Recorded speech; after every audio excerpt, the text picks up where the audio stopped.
बहुत स्वागत है आप सभी का। आप देख रहे हैं उत्तराखंड प्राइम, आपके साथ हूं मैं दीपा बाफिला। बुलेटिन की शुरुआत बड़ी खबर के साथ करते हैं। सीएम पुष्कर सिंह धामी ने दाखिल किया अपना नामांकन। चंपावत सीट से नामांकन दाखिल कर दिया है। चंपावत में 31 मई को उपचुनाव होने हैं और उससे पहले देखिए तस्वीर भी आपको दिखा रहे हैं। नामांकन दाखिल कर दिया है मुख्यमंत्री पुष्कर सिंह धामी ने और इस दौरान उनके साथ में कैलाश गहतोड़ी दिखाई दे रहे हैं। नामांकन के दौरान पूर्व विधायक कैलाश गहतोड़ी की मौजूदगी वहां पर थी। 3 जून को नतीजे सामने आने हैं, नतीजे घोषित हो जाएंगे। 31 मई को वोटिंग होगी और उससे पहले ये पहला पड़ाव है आज, जिसकी तस्वीर आपको हम दिखा रहे हैं। खटीमा से सुबह 8 बजे के करीब वो निकले। बनबस्सा टनकपुर होते हुए चंपावत पहुंचे। जगह जगह पर आपने देखा रुक रुक करके कार्यकर्ताओं से मिलते हुए दिखाई दिए पुष्कर सिंह धामी और शक्ति प्रदर्शन के तौर पर इसको देखा जा रहा है। जगह जगह पर 50 पॉइंट्स ऐसे बनाए गए थे जहां पर सीएम का जोरदार स्वागत भी किया गया और बनबस्सा में एक जनसभा को, छोटी जनसभा को संबोधित करते हुए भी दिखाई दिए। अब देखिए आज भी चंपावत में उनकी एक बड़ी जनसभा होनी है। नामांकन की जो पूरी प्रक्रिया है वो कंप्लीट हो चुकी है। नामांकन दाखिल उन्होंने कर दिया है।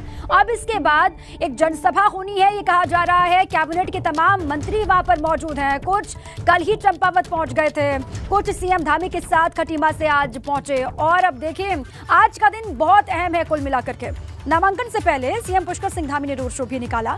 सीएम धामी खटीमा से सड़क मार्ग के जरिए चंपावत में नामांकन स्थल तक पहुंचे। ये 2 तस्वीरें आपके स्क्रीन पर है।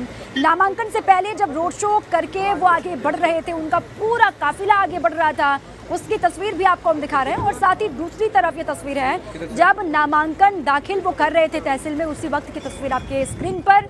और फूल मालाओं से लदे हुए हैं और 100 गाड़ियों का काफिला, 100 से 150 गाड़ियों का काफिला सीएम के साथ आगे बढ़ता हुआ दिखाई दिया। बनबस्सा से टनकपुर और फिर चंपावत 95 किलोमीटर का ये पूरा सफर, 2.5 घंटे का वक्त लगा चंपावत पहुंचने में। और जब पहुंचे, हालांकि 1:30 बजे का वक्त पहले बताया जा रहा था, ये कहा जा रहा था कि 1:30 बजे के आसपास नामांकन दाखिल करते हुए दिखाई देंगे पुष्कर सिंह धामी, लेकिन उससे पहले ही 11:30 बजे के आसपास नामांकन दाखिल कर दिया पुष्कर सिंह धामी ने। और उनके साथ में जिन्होंने सीट छोड़ी है सीएम पुष्कर सिंह धामी के लिए, चंपावत से पूर्व विधायक कैलाश गहतोड़ी वहां पर मौजूद दिखाई दिए। वो पूरे काफिले के दौरान उसी गाड़ी पर मौजूद थे, उसी गाड़ी में मौजूद थे जिस गाड़ी में सीएम पुष्कर सिंह धामी की मौजूदगी थी। और इसके अलावा और भी बड़े दिग्गज भारतीय जनता पार्टी के चंपावत में ही आज मौजूद हैं। और बड़ी जनसभा जब होगी तो जनसभा से किस तरीके से संबोधित करते हैं चंपावत के लोगों को सीएम पुष्कर सिंह धामी, इस पर भी लगातार नजर होगी। जीत का दावा वो बार बार कर रहे हैं। जब भी उनसे या किसी भी भारतीय जनता पार्टी के नेता से पूछा जाता है कि चुनाव का परिणाम आपको क्या लगता है कि क्या होगा, तो हर कोई यही कह रहा है कि बहुत बड़ी जीत होनी है चंपावत से पुष्कर सिंह धामी की। उस जीत की तरफ ये पहला कदम है। अग्नि परीक्षा पुष्कर सिंह धामी की होनी है 31 मई को। इस परीक्षा को उनको पास करना ही होगा, विधानसभा पहुंचना ही होगा, क्योंकि सीएम बने रहना है तो यहां से चुनाव जीतना बहुत अहम है। अब देखिए सीट छोड़ने की पेशकश सबसे पहले कैलाश गहतोड़ी ने ही की चंपावत सीट से, और वो इस पूरे कार्यक्रम के दौरान सीएम के साथ ही मौजूद दिखाई दे रहे हैं कैलाश गहतोड़ी। पंकज ने खटीमा से लेकर के चंपावत तक सीएम के पूरे काफिले को फॉलो किया, वो लगातार मौजूद रहे। आपको अलग अलग हिस्से की तस्वीरें पंकज ने दिखाई हैं। एक बार फिर से वो हमारे साथ जुड़ चुके हैं। पंकज, इस वक्त वहां पर क्या हो रहा है, कहां पर आपकी मौजूदगी है और कहां पर है पुष्कर सिंह धामी, तस्वीरें भी दिखाइएगा और बताइए। दीपा, देखिए मैं इस वक्त चंपावत के गांधी मूर्ति चौक पे मौजूद हूँ और यहाँ मुख्यमंत्री पुष्कर सिंह धामी एक जनसभा को संबोधित कर रहे हैं। और आज इधर देखेंगे तो बड़ी संख्या में जो तमाम लोग हैं वो यहाँ पर मौजूद हैं चंपावत के, और सभी जो विधायक हैं वो भी देखिए मौजूद हैं। तमाम लोग यहाँ आए हुए हैं। मुख्यमंत्री पुष्कर सिंह धामी के नामांकन के दौरान यहाँ पहुँचे हुए हैं। और मंच की आग तस्वीर देखेंगे तो उसके पीछे की तस्वीर है मंच की, जहाँ पर जो मुख्यमंत्री पुष्कर सिंह धामी और पार्टी के जो तमाम वरिष्ठ पदाधिकारी हैं वो मौजूद हैं। और तमाम जो कार्यकर्ता हैं, छतों पर भी अगर आप देख रहे हैं तो तमाम जो लोग हैं वो मुख्यमंत्री पुष्कर सिंह धामी के नामांकन में शरीक होने आए हैं, शामिल होने आए हैं। और यहाँ एक संदेश देने की कोशिश भी की जा रही है, शक्ति प्रदर्शन किया जा रहा है। और तमाम जो लोग हैं यहाँ पर, इसमें ये कहा जा सकता है कि भाजपा ने जो एक रणनीति तैयार की थी, उस रणनीति के तहत पूरी तरह से जनता को ये विश्वास दिलाने की कोशिश की है कि मुख्यमंत्री यदि यहाँ से जीत जाते हैं तो वो चंपावत का बेहतर विकास कर सकेंगे। और देखिए मंच की तस्वीरें मैं दिखा देता हूँ। मुख्यमंत्री पुष्कर सिंह धामी ने नामांकन कर दिया है और सामने मुख्यमंत्री पुष्कर सिंह धामी हैं और जो प्रदेश प्रभारी हैं दुष्यंत गौतम जी वो मौजूद है, प्रदेश अध्यक्ष मदन कौशिक मौजूद हैं और जो यहाँ के जो सांसद हैं अल्मोड़ा के प्रदीप टमटा जी वो यहाँ मौजूद है। समूह पार्टी के तमाम जो वरिष्ठ पदाधिकारी हैं वो यहाँ सभी लोग आए हैं, कैबिनेट के सभी मिनिस्टर आए हुए हैं। पिछली वाली लाइन में सौरभ बहुगुणा बैठे हुए हैं, उसके बाद रेखा आर्य बैठी हैं, धन सिंह रावत बैठे हुए हैं और गणेश जोशी भी यहाँ पहुंचे हुए हैं, पूर्व मुख्यमंत्री रमेश पोखरियाल निशंक और जो केंद्रीय राज्य मंत्री हैं अजय भट्ट वो भी यहाँ पहुंचे हुए हैं। तो ये एक तरह से सभी जो लोगों को यहाँ बुलाया गया है उससे ये साफ जाहिर है कि पार्टी के अंदर अब जिस तरह से खटीमा में जो चीज़ें हुई थी वो ना दोहराई जाए, इसीलिए सबको यहाँ पर बुलाया गया है। सबको दिखाने की कोशिश की है कि संगठन मुख्यमंत्री पुष्कर सिंह धामी के लिए एकजुट होकर चुनाव लड़ रहा है। तो पूरी तरह से तैयारियां कर दी गई हैं। पूरा जो किला भेद दिया वो पूरी तरह से किला यहाँ गाड़ दिया गया है बीजेपी की ओर से।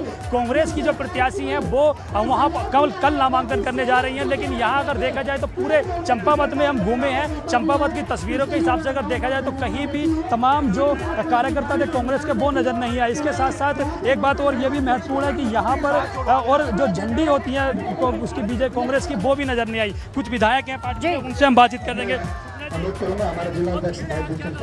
मैं ये कह सकता हूँ कि आज चंपावत जो है वो एक तरीके से द्वारिका बन गई। जैसे कृष्ण भगवान को मथुरा से द्वारिका जाना पड़ा था, ऐसे पुष्कर धामी को खटीमा से चंपावत आना पड़ा है। जैसे द्वारिका चारों धाम बना देश का एक धाम, ऐसे ही चंपावत विकास का एक नया धाम बनेगा।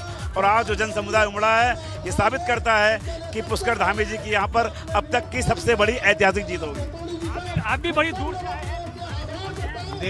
देखिए हम कल से यही हैं, एक तरफा जीत है।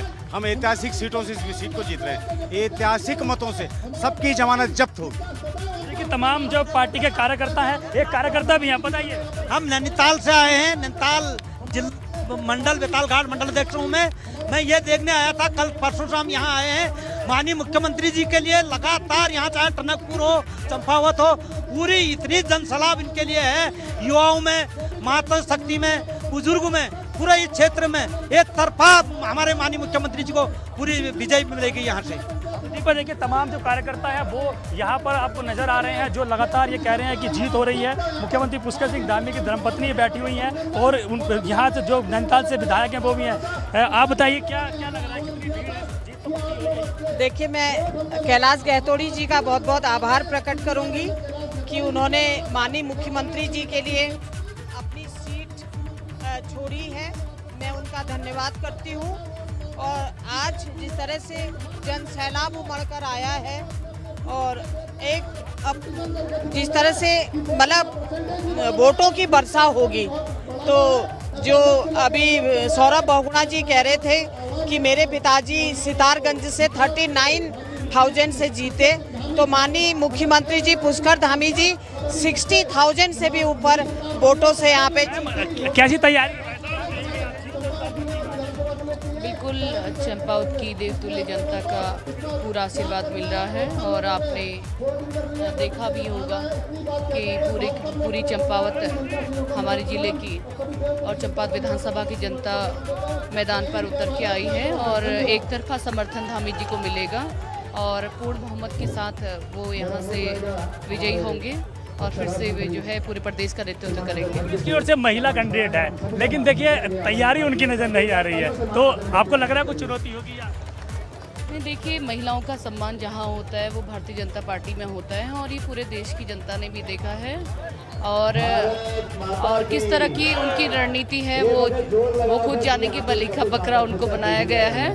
और यहाँ से कहीं भी किसी दूसरी पार्टी के किसी प्रत्याशी का नाम नहीं चल रहा है और आपको देख ही रहे हैं जनता के जो है जुबान पे एक ही नाम है धामी जी का और मैं समझती हूँ कि एक तरफा समर्थन से धामी जी यहाँ से विजय प्राप्त करेंगे। ये मुख्यमंत्री पुष्कर सिंह धामी की धर्मपत्नी है गीता धामी जी जो यहाँ पर मौजूद हैं और उनका साफ तौर पर कहना है कि भाजपा तो महिला सशक्तिकरण का पहले से ही तमाम सम्मान करती है और वही सम्मान यहाँ तमाम नजर आ रहा है। आप देखेंगे तो तमाम जो महिलाएं हैं वो भी यहाँ पर मौजूद हैं और यहाँ पर मुख्यमंत्री पुष्कर सिंह धामी की जो रैली है उसमें शामिल होने आए हैं। और छतों पर का नज़ारा भी मैं दीपा दिखा दूँ। देखिए छतों की साइड आप देखेंगे तो हर मकान पे भी तमाम जो लोग हैं वो मुख्यमंत्री पुष्कर सिंह धामी को सुनने आए हैं, देखने आए हैं। और यहाँ क्योंकि ये एक संदेश देने की कोशिश भी है, चंपावत से वो चुनाव लड़ रहे हैं, उनके लिए उनके ही विधायक ने सीट खाली की है दीपा। तो यहाँ तमाम जो लोग हैं, दूर दराज के जो लोग हैं, खासकर अगर मैं बनबसा की बात करूँ, टनकपुर की बात करूँ और प्रॉपर यहाँ चंपावत की बात करूँ तो पूरा जो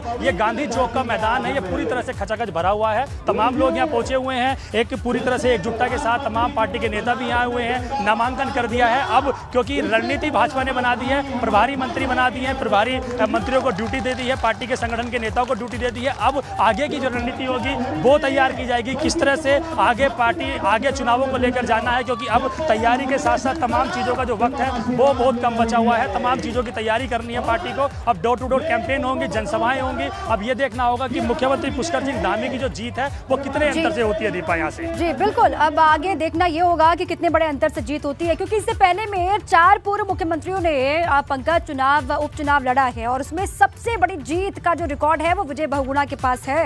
अब जीतना तो है पुष्कर सिंह धामी को, ये एक चुनौती है, लेकिन उस रिकॉर्ड को भी उनको तोड़ना होगा, ये भी उनके सामने एक बहुत बड़ी चुनौती है। वो इस रिकॉर्ड को तोड़ पाएंगे या फिर नहीं तोड़ पाएंगे, ये जो पूरा मैदान है पंकज, इसकी क्षमता कितनी है। और एक बार मैं चाहूंगी पूरी तस्वीर आप जरा दिखाएं और ये बताने की कोशिश करें कि कितनी भीड़ यहाँ पर पहुंची होगी और उस भीड़ से पूरा माहौल समझ में आएगा, किस तरीके से हवा वहां पर चल रही है इस वक्त।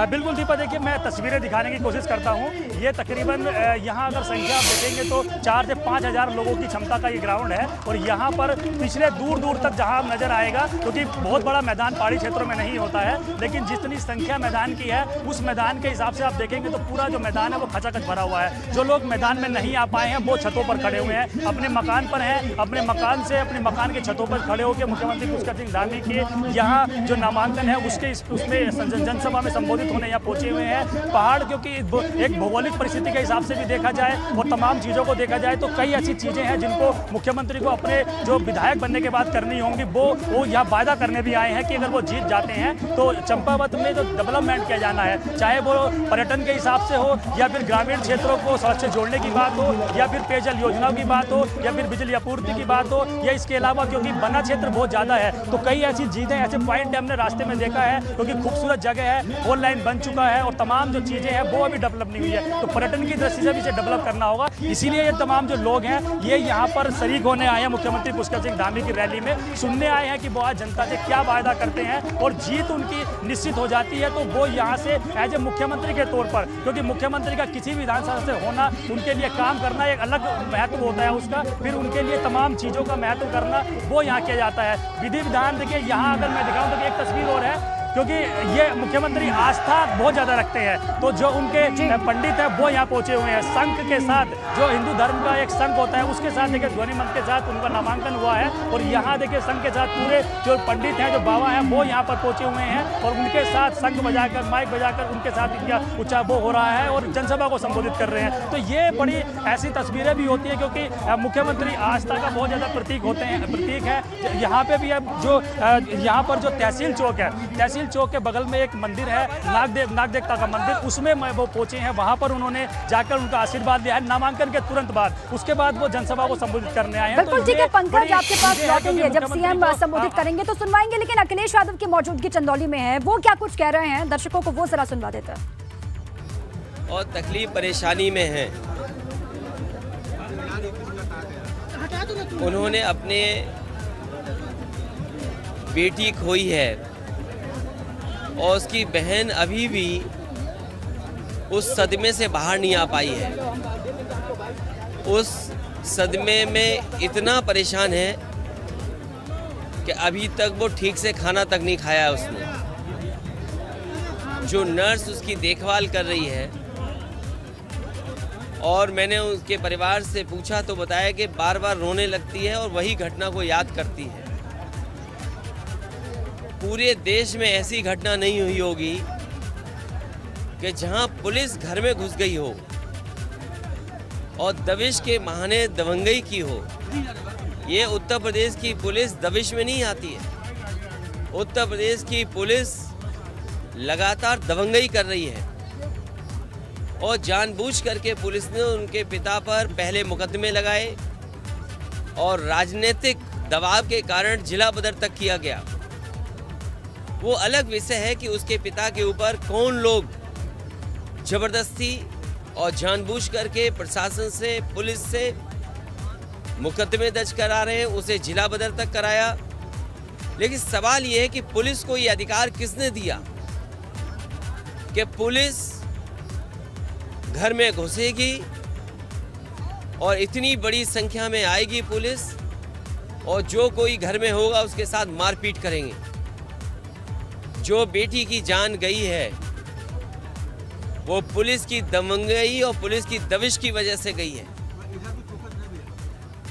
पुलिस ने जो कारनामा करके दिखाया उसकी वजह से बेटी की जान गई है।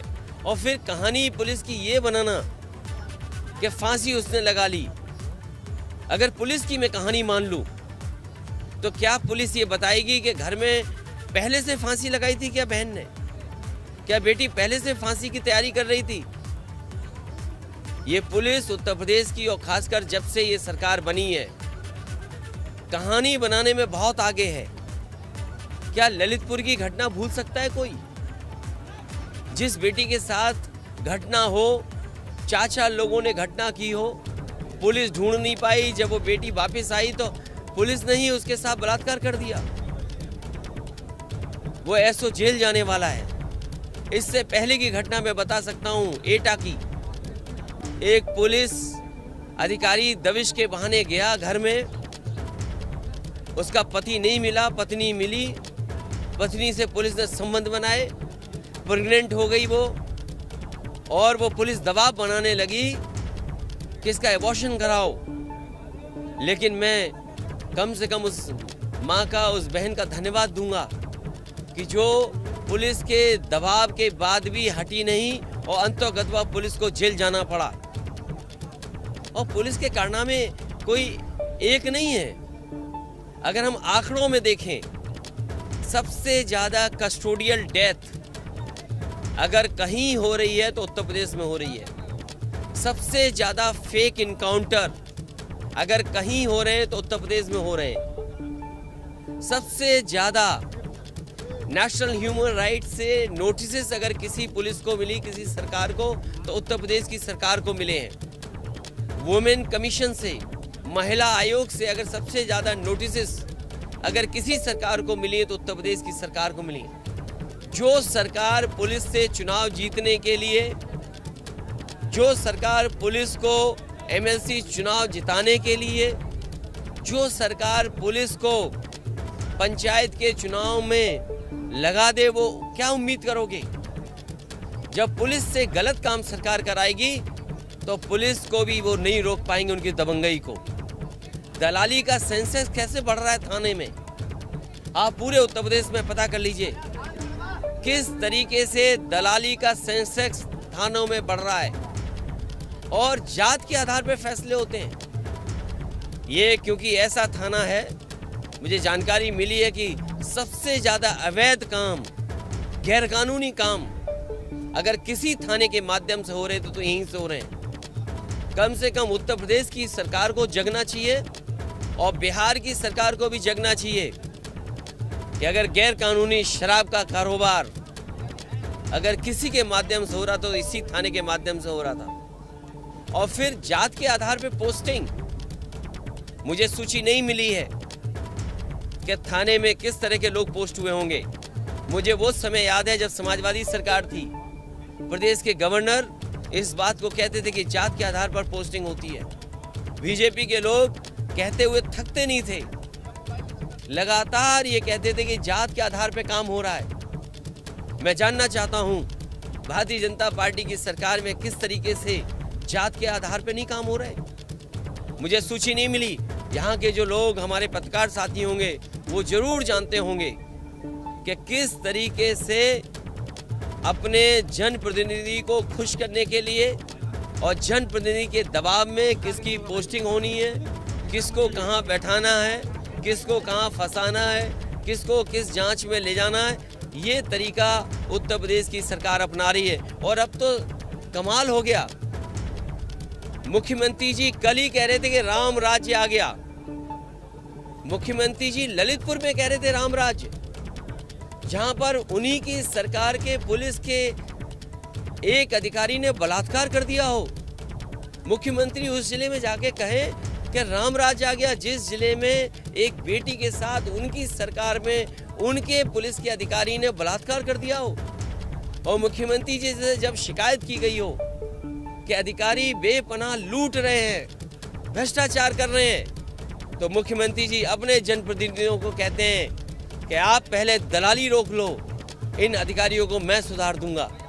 सोचो, नई सरकार बनी हो, जनता ने दोबारा मौका दिया हो, मुख्यमंत्री खुद महसूस कर रहे हो कि उनके जनप्रतिनिधि दलाली कर रहे हैं, और वो न केवल दलालों को ठीक करने का कह रहे हो, जबकि ये कह रहे हैं कि अधिकारियों को सुधार दूंगा। तो मैं जानना चाहता हूं, ये सरकार जो बुलडोजर लेकर के घूम रही है, बताइए ललितपुर के थाने पे बुलडोजर कब चलेगा? और इस जगह पर जिन पुलिस के लोगों ने जान ली है बेटी की, उनके घरों पे बुलडोजर कब चलेगा?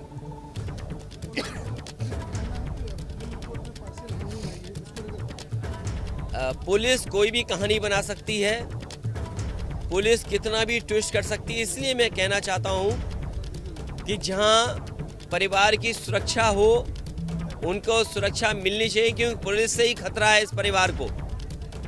दूसरा, हाई कोर्ट के जज की मॉनिटरिंग में जांच हो। हमें सरकारी जांच पर भरोसा नहीं है। हाई कोर्ट के माननीय जज, सिटिंग जज अगर जांच करेंगे, उनकी मॉनिटरिंग में जांच होगी, तो परिवार को न्याय मिल सकता है। ये सरकार वो है जो कुछ भी कर सकती है, कोई भी रिपोर्ट बदलवा सकती है। अब तो बेटी का दाह संस्कार हो गया, अब क्या दोबारा जांच कर पाएगा कोई? क्या हमने आपने हाथरस का नहीं देखा? जबरदस्ती प्रशासन ने और पुलिस ने मिलकर के उस बेटी का दाह संस्कार रात में ही करा दिया था। आखिरकार ये परिवार भी जानता होगा कि जल्दी क्या थी। क्या बेटी खुद हैंग कर लेगी जब इतनी पिटाई हुई हो, और जो उसकी पीठ पे मार्क हैं, उसके गले पे जो निशान आया है, तो क्या हैंगिंग करने वाला ये अपने निशान खुद मार लेगा? इसलिए इनकी जांच पर हमें भरोसा नहीं है। पुलिस कोई भी कारनामा कर सकती है। उत्तर प्रदेश की पुलिस, जब थाने में बलात्कार हो जाए, अभी एक फिरोजाबाद में दबिश के बहाने पुलिस गई, जान ले ली एक महिला की। अभी बैंक डकैती हो गई, कई जगह सूचना मिल रही है, पुलिस मिली हुई है डकैतों से। हो सकता है यहाँ भी पुलिस मिली हो शराब के कारोबारियों से, बालू के माफियों से। हमें पुलिस पर भरोसा नहीं है।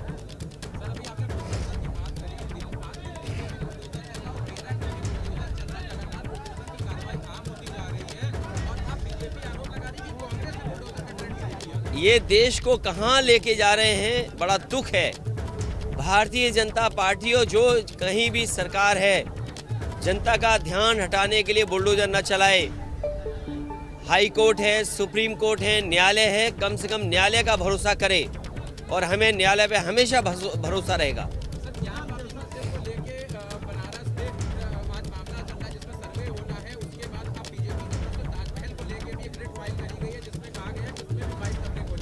मैं माननीय कोर्ट को कोई कह नहीं सकता हूं, लेकिन क्योंकि जनता के बीच में हमें लगातार रहना पड़ता है, कम से कम मैं ये कहूंगा कि कोई भी फैसला ऐसा हो, पूर्व में जो फैसले दिए गए हों, उनके हिसाब से कि समाज में कहीं भी किसी तरीके से नफरत ना फैल पाए, खाई पैदा ना हो।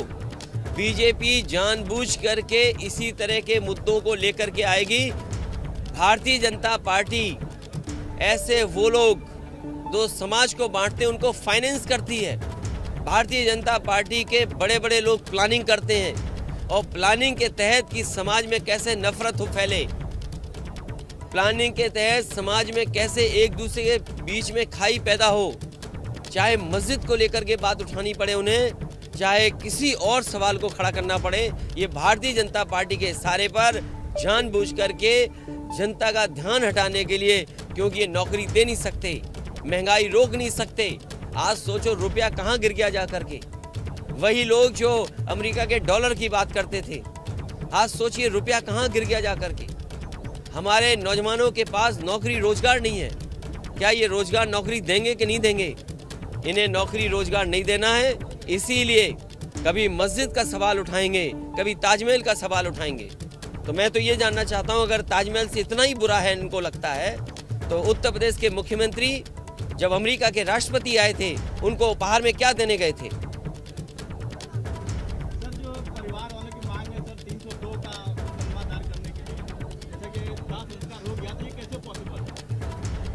जान गई है और जान ली है पुलिस ने, इसलिए पुलिस को 302 का मुकदमा दर्ज करना चाहिए और समाजवादी पार्टी परिवार की हर तरीके से मदद करेगी। लीगल मदद भी करनी होगी तो समाजवादी पार्टी लीगल मदद करेगी, सरकार मदद करे, नहीं तो समाजवादी पार्टी आर्थिक मदद भी परिवार की करेगी।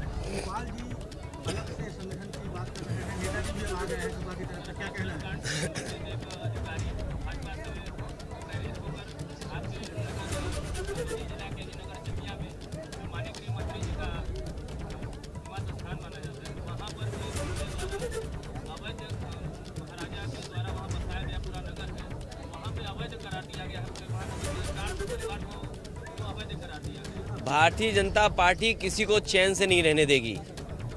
भारतीय जनता पार्टी ये भी कर सकती है कि राजा महाराजाओं के किसी के कागज नहीं है। ये केवल महाराजा की दी हुई जमीन का सवाल नहीं है। देश के कुछ महाराजाओं पे तो जमीन के कागज हो सकते हैं, लेकिन उत्तर प्रदेश में जितने राजा महाराजा हैं इनके पास भी महलों के कागज नहीं हैं। जितने ये राजा महाराजा हैं इनके पास भी अपने महलों के कागज नहीं हैं।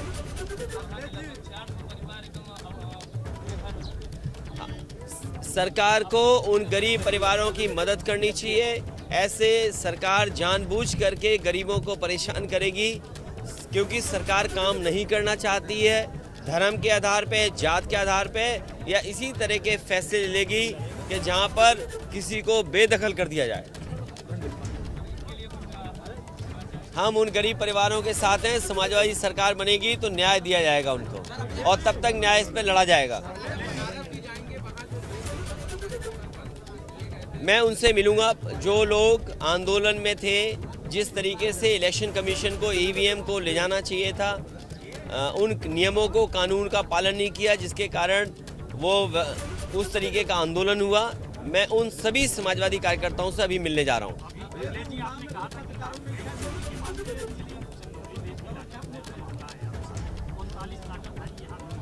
देखिए, पहले तो इस सरकार ने इंटरेस्ट कम किया, वो चोरी हो रही है लोगों के पैसे से। बैंकें लुट गई, ख़त्म हो गई। नोटबंदी के बहाने बैंकें मर्ज हो रही हैं और अब बैंक में भी सुरक्षित नहीं है। ये पहली घटना नहीं है। बीजेपी की सरकार जब जब बनती है तब तब बैंक की डकैतियाँ होती हैं।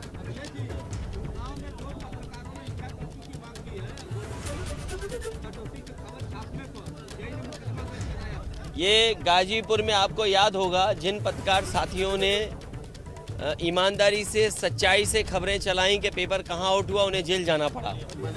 बलिया में जेल आजमगढ़ में थे वो।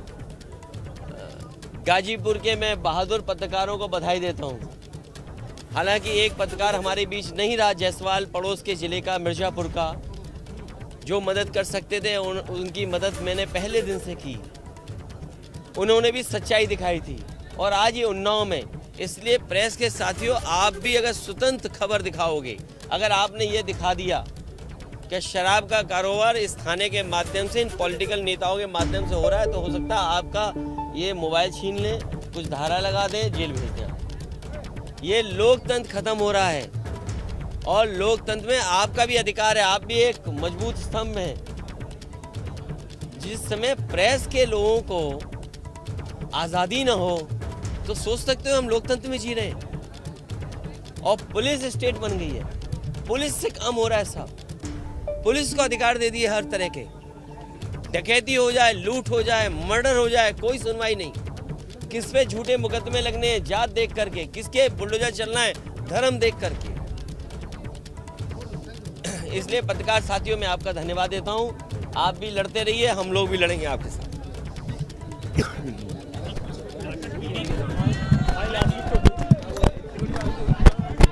अखिलेश यादव को आप सुन रहे थे और उन्होंने देखिए पीड़ित परिवार से मुलाकात की, उसके बाद प्रेस कॉन्फ्रेंस की, तमाम बड़ी बातों का जिक्र किया, पुलिस वालों को घेरा, पुलिस वालों पर सवाल दागे और कहा कि पुलिस वालों के घरों पर कब चलेगा बुलडोजर। योगी आदित्यनाथ की सरकार को लेकर बहुत बड़े आरोप भी उन्होंने लगाए हैं और उन्होंने कहा कि सरकार की मंशा कभी कभी समझ में आती नहीं है। पुलिस प्रशासन के अधिकारी जो बेखौफ हो चले हैं, जो इस तरीके से दबिश के नाम पर दबंगई करते हैं, उन पर भी कार्रवाई होनी चाहिए, उनके घरों पर भी बुलडोजर चलाने की आवश्यकता है और हाईकोर्ट के जज की देखरेख में जांच होनी चाहिए। इस बात का भी जिक्र किया अखिलेश यादव ने। बिल्कुल, तो पीड़ित परिवार को सुरक्षा दिए जाने की भी मांग की है अखिलेश यादव ने। हाईकोर्ट के जज की देखरेख में जांच हो, हाईकोर्ट के जज की देखरेख में इंक्वायरी हो, सिटिंग जज की देखरेख में इंक्वायरी हो, ऐसी मांग की अखिलेश यादव ने। और हाथरस की घटना का जिक्र किया है, कहता है वहां पर हाथरस की घटना का जिक्र करते हुए उन्होंने कहा कि हाथरस में भी ऐसी ही घटना हुई थी, बेटी की जान लेने वाले पुलिसकर्मियों पर कार्रवाई हो। उन्होंने कहा कि पुलिस वालों के घरों पर बुलडोजर कब चलेगा। अब सवाल यह है, फेक एनकाउंटर सबसे ज्यादा यूपी में हुए हैं, कस्टोडियल डेथ सबसे ज्यादा यूपी में हुए हैं, यह भी उनका कहना था, यह भी अखिलेश यादव ने कहा।